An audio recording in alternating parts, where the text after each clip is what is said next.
Hello everyone, hope you all are doing well.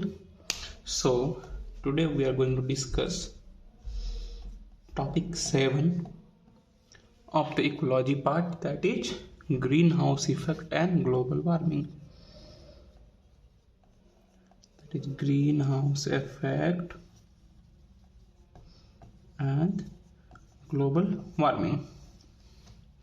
So, let's start the topic. So, what is global warming? We all have studied this from our childhood, that global warming is the average increase of temperature of the atmosphere near earth surface and in troposphere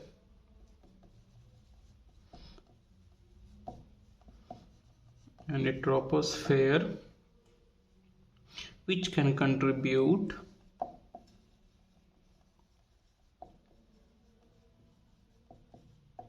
to changes in global climate pattern. So this is what global warming is. That is average increase of temperature. The temperature is increasing of atmosphere near the earth surface, average increase of temperature of earth surface in troposphere of atmosphere near earth surface in troposphere. The temperature, where is the temperature increasing? In the troposphere, which is contributing to change in global climate patterns. So this is what global warming is. And what are the causes of global warming? What are the sources of global warming? So moving on.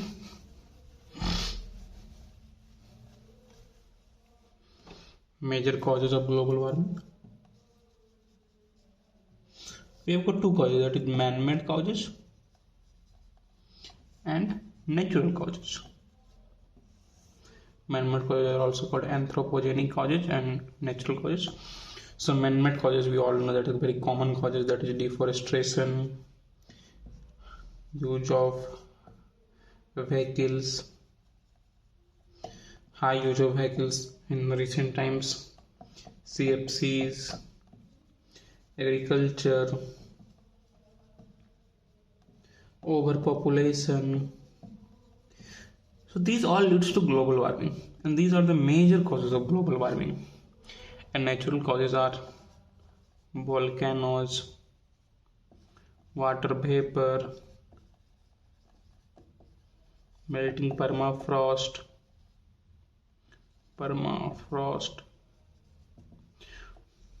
What happens during melting permafrost? The trapped gases trapped for centuries are getting released. Gases which were trapped under the huge mass of icebergs are now releasing due to its melting. Forest fires. So these are the common man-made and natural causes of global warming. But what we are alarming is man-made causes. Natural causes are not that much high alarming as compared to anthropogenic or man-made causes. Now moving on.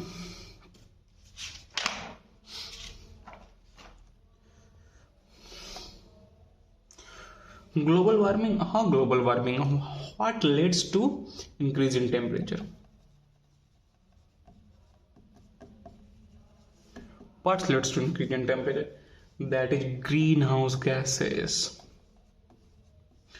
We have certain amount of greenhouse gases in our atmosphere, but the greenhouse gases or that which leads to greenhouse effect. But this greenhouse effect is bad for us.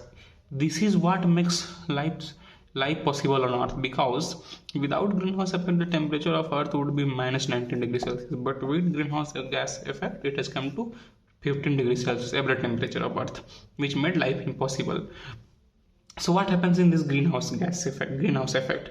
What happens that greenhouse gases act as to capture the heat from the solar radiation. So what happening? How is this greenhouse gases leading to global warming. That is because of human activities, because of our anthropogenic causes. The natural levels of greenhouse gases are rising. High release of CO2, CFC, etc. are rising the natural levels of greenhouse gases, which are then leading to global warming. This is what leading to global warming. Greenhouse effect is not a bad effect. In fact, it made life possible on Earth. But due to our misuse, our exploitationary activities, the greenhouse gases are rising as high, more than higher than natural levels, which are leading to global warming. So this is what is the major causes of global warming. Moving on, what are the impacts of global warming? How global warming is impacting us? First of all, rise in sea level. Sea level, as water is melting, the icebergs are melting, which is leading to rise in sea levels. Change in rainfall patterns.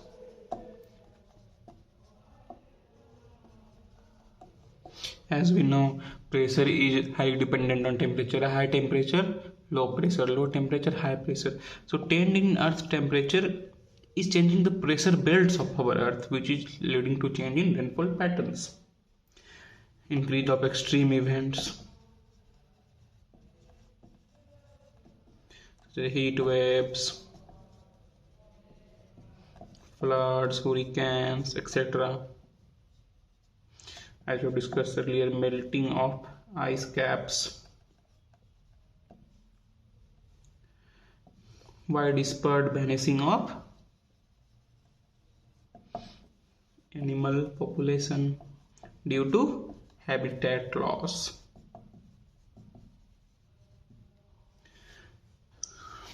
Okay, I'm rubbing this. Moving on next, it is leading to spread of many diseases like malaria. Many diseases are spreading. Bleaching of coral reefs,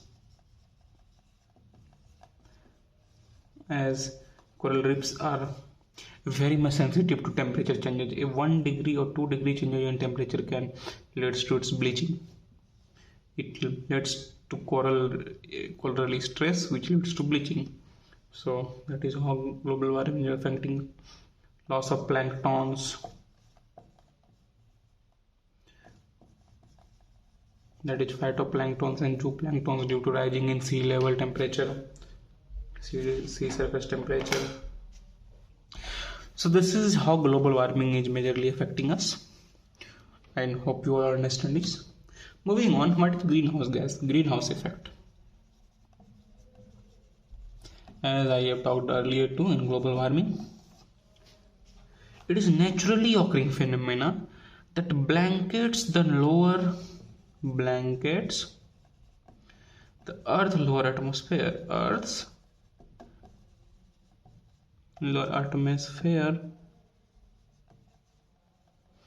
and maintaining the temperature suitable for living things to survive. That it makes living life possible on Earth, and maintaining temperature suitable for life.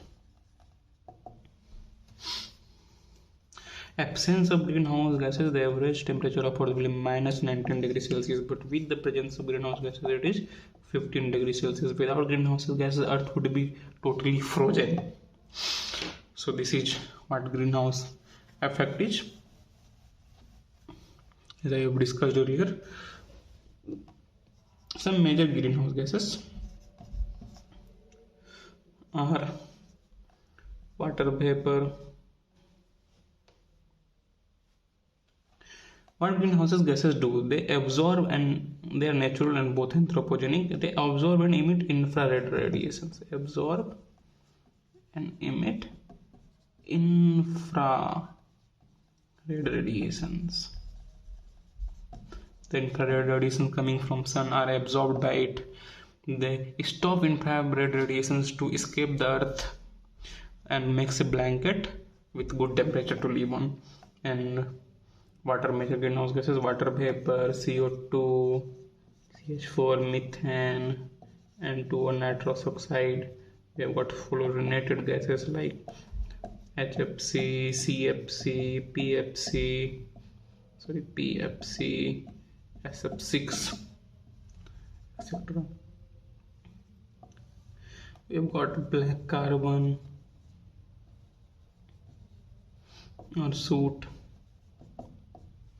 It is solid particle. It is aerosol. It is aerosol. It is not kind of gas but contributes to global warming. Brown carbon. It is also aerosol, and it comes from combustion. Incomplete combustion released brown carbon. So these were the major greenhouse gases. Hope you understand this. Now moving on. What is the impact of global warming on agriculture?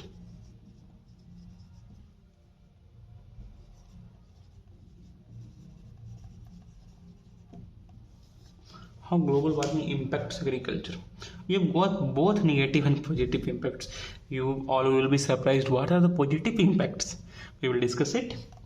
So first of all, what are its negative impacts?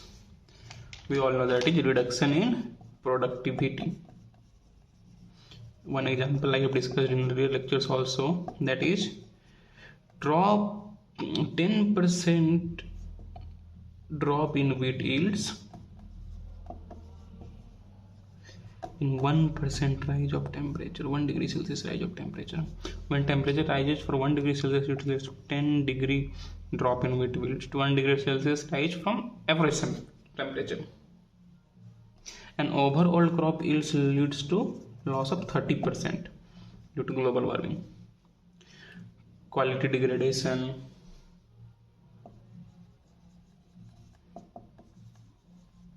of agriculture produce, increase of weed pests and blights, weeds, pests and blights edge. They survive good in little bit high temperatures. Increase in agri disasters, moisture stress, droughts, increase in soil erosion, changes in area suitable for cultivation,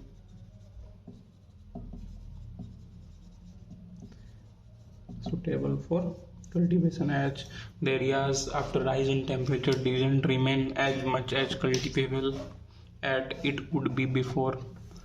So these are some of the negative impacts of global warming.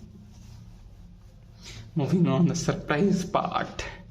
What are the positive impacts of global warming? Oh, everything has both negative and positive. But positive impact doesn't mean that we need to.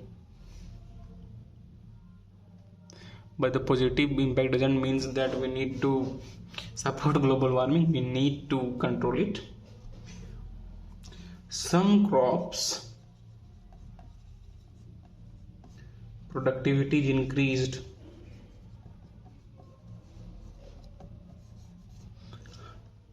due to increase in CO2 concentrations. And low level temperature rises. If temperature rises for 0.5 degrees Celsius, 0.2 degrees Celsius, low level temperature rises. Productivity increases. We have got possibility of cultivating new crop varieties.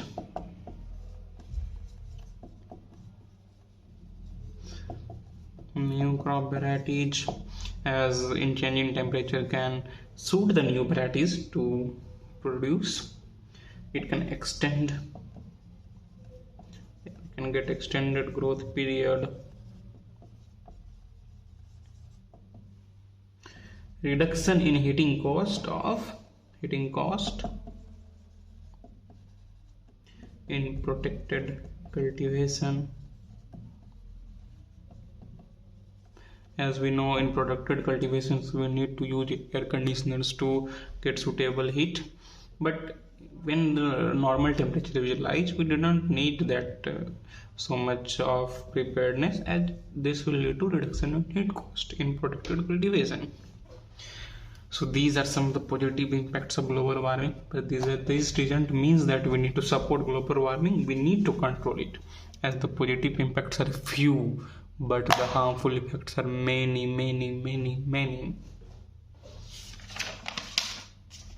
Now moving on, what is ozone layer depletion? We all have heard it from 6 classes, 7 classes. The ozone layer depleting. What is it? What is ozone layer depletion? It is the thinning of ozone layer.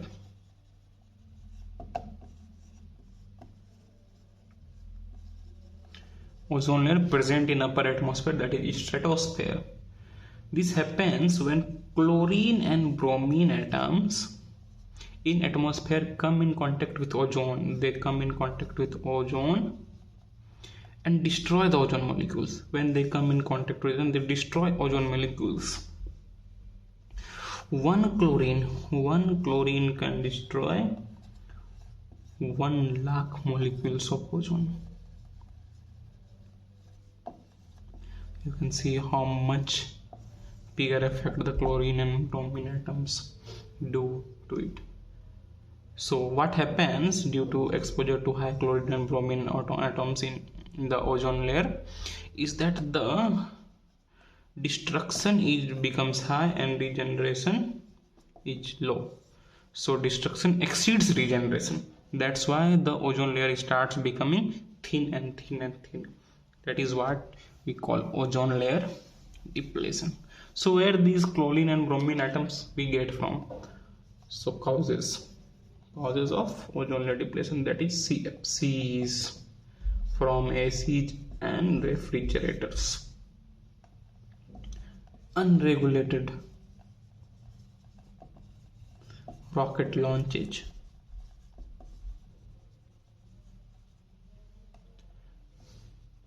from nitrogen compounds such as NO2, NO, N2O, etc. We have got some natural causes also. Although natural causes doesn't exceeds the rate of regeneration, but also the effect. These three causes are the main causes, but there are natural causes, so we need to deal with, like sunspots,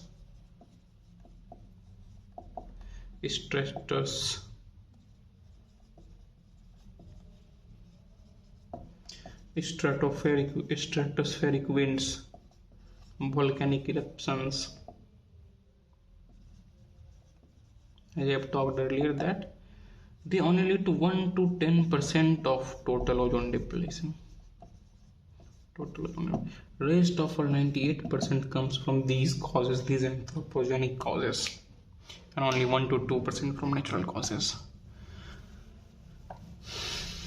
So now moving on, keep making notes. So it is very important.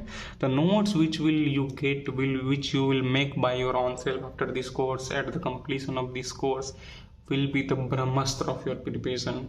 Not a single question will come out of your notes in agriculture optional. I guarantee that. Effects.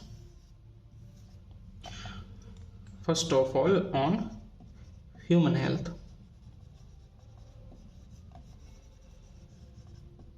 How does this affect our human health? UV rays, as ozone layer protects ultraviolet radiations from entering the earth. The thinning of ozone layer or destruction of it will not able to avoid UV rays for coming to our earth surface. That can cause cancer, sunburn, cataract. On animals, this is the same type as human and animals, can cause skin and eye cancers. Moving on environment. It will lead to minimize growth, flowering. It will minimize growth, flowering, photosynthesis of plants. It will also have harmful effect on forests.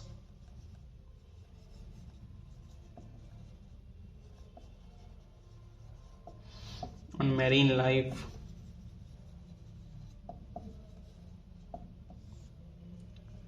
It will lead to destruction of phytoplanktons. It will certainly change the aquatic food chain, as these planktons are the major part of aquatic food chain. Their destructions will completely damage the aquatic food chain. So these are the major effects of destruction of ozone on various stakeholders like animal, environment, humans, etc. Now moving on, there is one more topic, that is, what is carbon sequestration? What carbon sequestration is?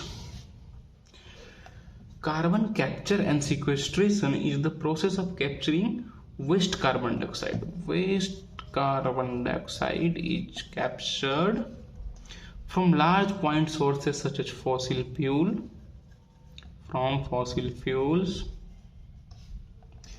power plants,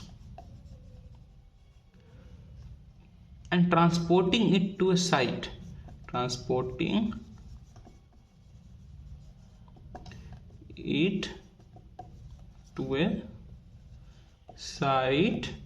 And depositing it from where it will not enter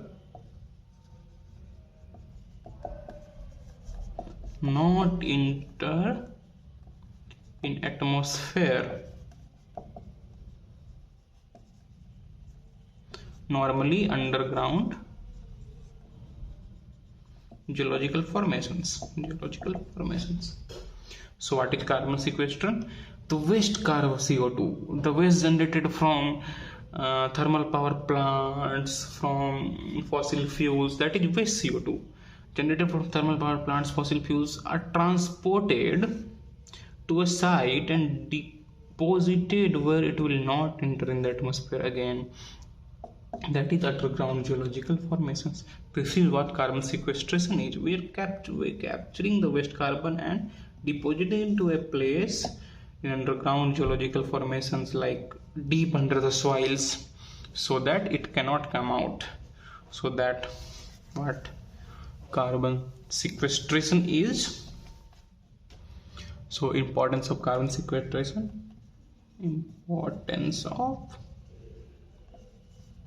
Carbon sequestration. What are the importance of carbon sequestrations? Helps in mitigating climate change.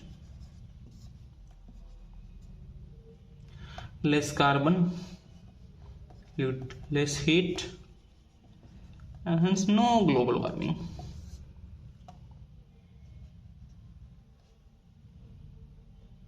Carbon sequestered is not emitted in atmosphere, as we have talked earlier. Sequestered carbon is not emitted in atmosphere. Will reduce greenhouse gases, as CO2 or carbon is one of the major component of all greenhouse gases. Will help in sustainable development of our Mother Earth.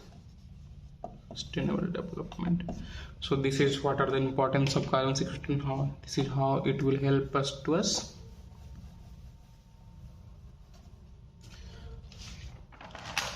Moving on, role of forestry. How forestry will help us in carbon sequestration. How forest and forestry will help us in carbon sequestration. So as we all know, trees play an important, and trees or woodland, what you would say, forest play an important role in CO2, in removal of CO2 from atmosphere through the biochemical process of photosynthesis. From photosynthesis, trees remove CO2 from atmosphere. What happens here is that from the process of absorption, CO2 is taken in by trees and stored as carbon in trees branches, leaves, in trees parts. You can see in trees matter carbon is stored. Carbon is also stored in soil through in forest soils through as the roots as the tree sequesters in parts it under the soil. So carbon is in the forest soils, carbon is also sequestered there. So forests act as a major carbon sink. And what happens? The decay of forests, the decay of organic matter eventually release CO2 back in atmosphere. Trees decayed, release CO2 back in atmosphere. And providing the forest are sustainably managed it to taken by replacement trees, thereby maintaining the balance effect. Suppose one tree is cut here, so the carbon stored in the trees is released again. So what we need is to manage our forest. If we cut one tree, grow 5 trees. So what will happen? It will the more now the new 5 trees will act as the sink of carbon. So this way in forestry we can sustainably manage our forest, that will help in carbon sequestration. So sustainable forestry or sustainable forestry can lead to very much positive role in carbon sequestration. In international agreements such as Kyoto Protocol, it recognizes the importance of forest in carbon sequestration. Kyoto Protocol says if you need to sequester carbon, we need to plant more and more and more trees. It recognizes the role of forests in carbon sequestration, how forests act as carbon sinks. So when we decide national targets, we decide targets of carbon sequestration or reducing GHGs, we take into account the area of forest, cover of forest, how many trees are available in this area. So this is how forestry can help in carbon sequestration, as forest and trees to photosynthesis they store carbon. And if that tree is decayed, that tree is cutted, that tree is used as fuel, the CO2 is released. So what you need to do in forestry is to sustainably manage forest, grow some more trees. We cut one, grow 5, cut 10, grow 50. So through sustainable forestry techniques, we can help positive role in carbon sequestration. And as you told, Kyoto Protocol, the international agreement, sees the importance of forest. And for carbon accounting the carbon sequestration or carbon releasing GHG emissions, forest cover, how much trees are present, are always taken into account. More the trees, less the carbon, because it sequesters a lot of carbon. So this is how forestry can help in carbon sequestration. Now, one more topic which was asked in previous year questions: role of cropping system in carbon sequestration. That is cropping system.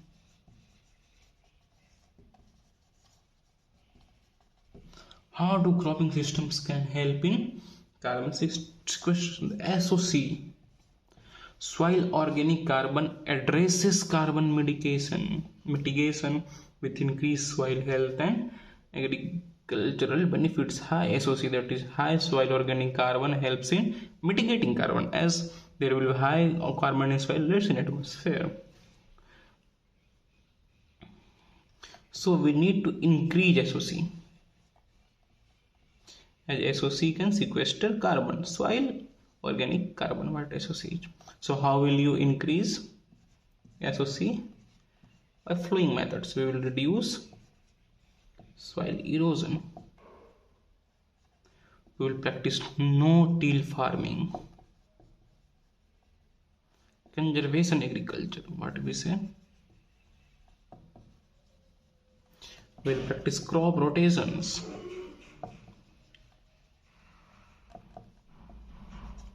We will use cover crops.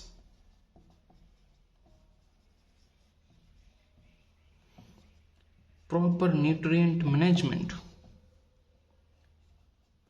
applying manure, farm yard manure, sludge to our soils, agroforestry practices, mulching. This will all improve the overall health of soil and enhance SOC. And enhancing SOC will lead in enhancing carbon sequestration by soils. Suppose this is our soil. So residues, mulches, compost, deposition, etc. will lead to carbon sequestration, whereas erosion, leaching, harvest, this will all lead to carbon output. This is carbon input and output.